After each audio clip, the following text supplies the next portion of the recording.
This video demonstrates how easy it is to quickly create a production line with material flow objects, where a source produces parts that are transported over conveyors to specific stations and finally removed by a drain.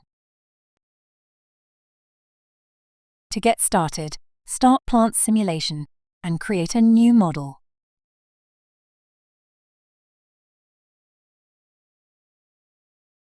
Before creating our model, let's adjust the view. Go to the Ribbon tab view and click on Planning View. Now we see our model from the top.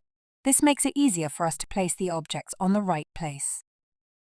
First, let's insert the objects we need: a source, 2 conveyors, a station, and a drain.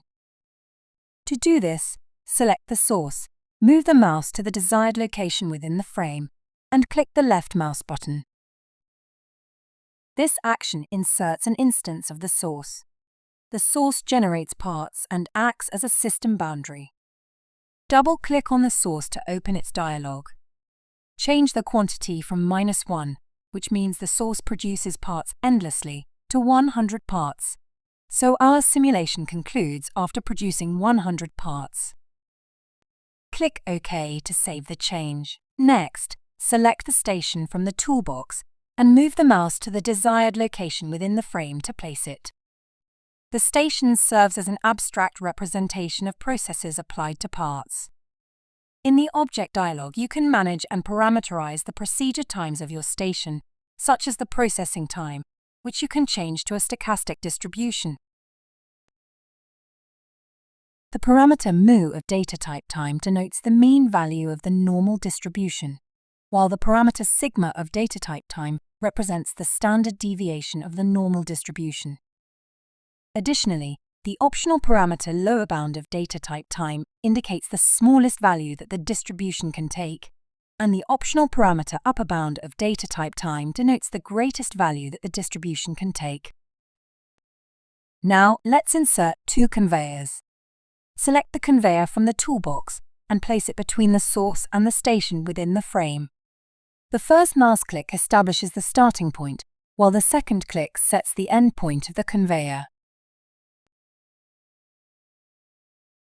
Hold down the Control key while clicking on the conveyor, then drag the new conveyor behind the station. This enables you to insert multiple copies of the conveyor.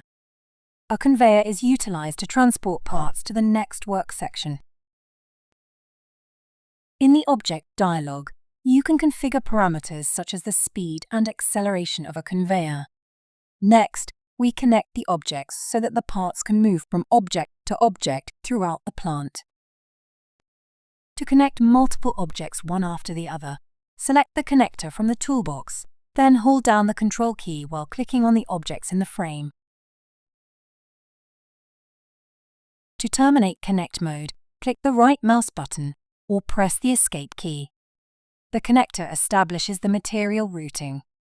Lastly, we need a drain to serve as a system output and gather overall production statistics.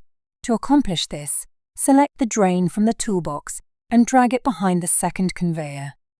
If you place objects directly next to each other, they will automatically connect without the need for the connector to manually connect them. After switching off Planning View mode, we are ready to run the simulation. To begin the simulation, click on the Play button on the mini toolbar. This runs the simulation in real time. You can adjust the real-time factor by moving the bar on the strip or in the dialog of the event controller.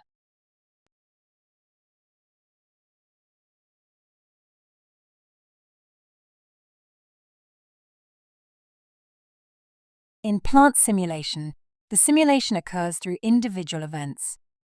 You can observe this by opening the event controller and clicking on the sign for the event debugger.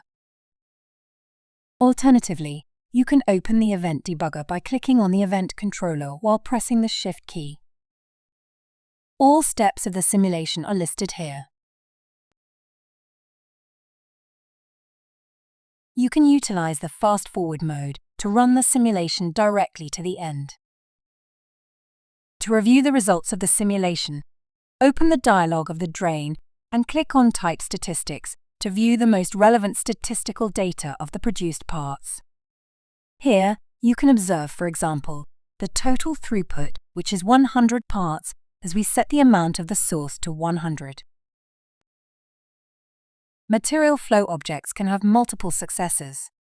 To demonstrate this, let's adjust the model so that the station has two ensuing conveyors. Copy the conveyor and adjust the connectors accordingly.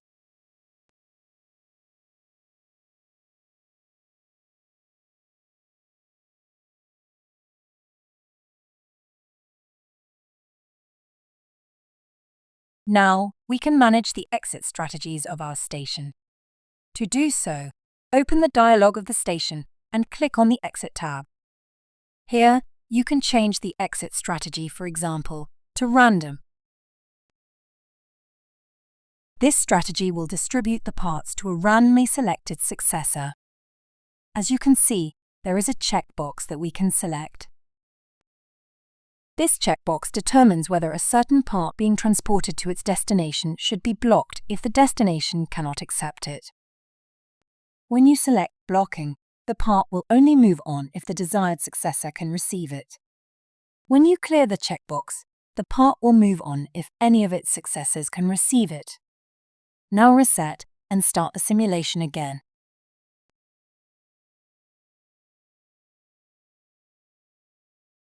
As observed, the station randomly distributes the produced parts to its conveyors. To learn more about conveyors and sources, you can watch the following videos about the respective topics. At the next, we will show you how to work hierarchically with classes and frames in plant simulation. The objects in the Material Flow folder are classes of objects placed in the frame. Therefore, when you modify attributes of a class, the corresponding attributes of the object instances within the frame are automatically updated, as they are hierarchically linked to the class.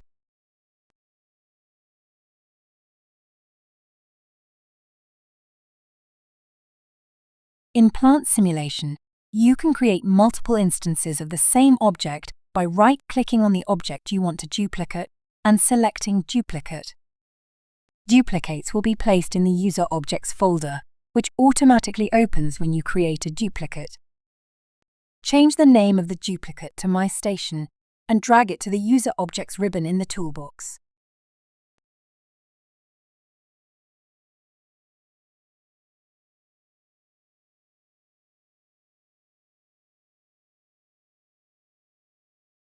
Now, insert one My Station between the upper conveyor and the drain, and a normal station between the second conveyor and the drain. Typically, you select objects from the toolbox and move them into the frame. Alternatively, you can select objects and drag them into the existing material flow by placing the object on the respective connector. As a result, the object is directly connected to the surrounding objects.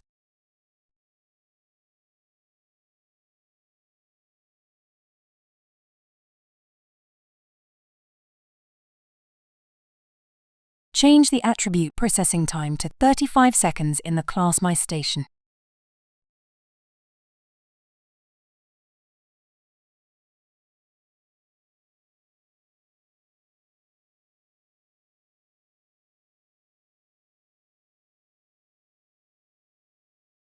As you can see, it only changed the processing time of My Station and not of the first station. We have created two different classes that can be edited independently of each other. In plant simulation, models are constructed within frames. We will delve deeper into the various types of frames in the video on the Introduction to 3D Graphics. For now, we will just provide a brief explanation. The standard frame is the model frame, which plant simulation displays in the class library. The model frame inherently includes an event controller by default. The glassbox frame displays its contents towards the outside, but not its default graphic. When you insert a glassbox frame into your models, you typically want to view its contents. The black box frame creates a frame that does not show its contents towards the outside. Its content is represented by its graphic. To demonstrate how to work hierarchically with frames, create a new glassbox frame by right-clicking on User Objects and selecting New.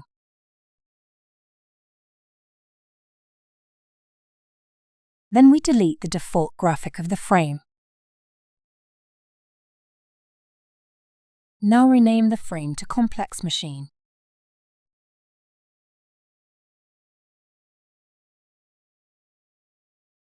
In Plant Simulation, you can work in different frames to have an overview of your models. It's easier to change or adjust something in one frame than to modify the entire model. A class is created for a special type of machine that is needed multiple times in manufacturing. Our complex machine frame should consist of a machine and a buffer. To achieve this, insert a buffer and one instance of MyStation. Furthermore, any changes made in the class will affect all instances used.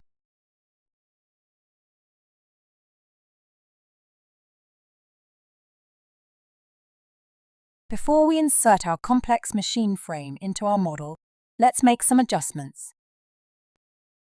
Delete the two stations and create a bit more space between the conveyors and the drain.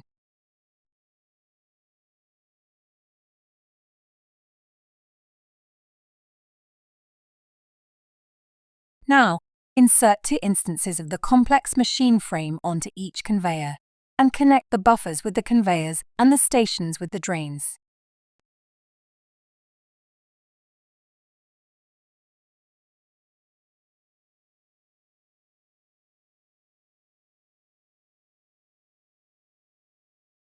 Open the complex machine frame and double-click on the buffer to open its dialog. Change the capacity of the buffer to 12 and click on OK to save it. Let's open our model again and right-click on the buffer. Navigate to Complex Machines, then Buffer, and open it. As we can observe, the capacity has been adjusted in both instances of the complex machine's frame. If a change needs to be made to the complex machine, we can do so once in the class. Automatically, all already used instances will adopt this change. Plant Simulation offers you here an efficient way of working with hierarchical instances to get a better overview in larger models and thus to work more productively. For more help on material flow objects, open the online help. Click on Step-by-Step Help and click on Modeling the Material Flow.